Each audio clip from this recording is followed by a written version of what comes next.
How to register Amazon Pay Later. Hello everyone. In this video, we will see how to register for Amazon Pay Later. Go to Amazon Pay Later registration page on your Amazon mobile app or mobile and desktop browser. Then, enter your details as per PAN and select your date of birth.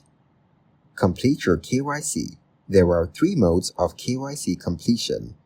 The first one is existing KYC, which is shown only in case you have completed physical KYC for Amazon Pay wallet.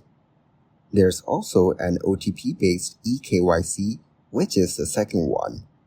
Next is an existing customer with a lending partner, shown only in case you have already completed KYC with our lending partner in the past. Then, you have to accept the terms provided here. Thank you guys for watching this video. Hope you got some value. Make sure to like the video and subscribe to the channel to get notified of new videos. See you in the next one.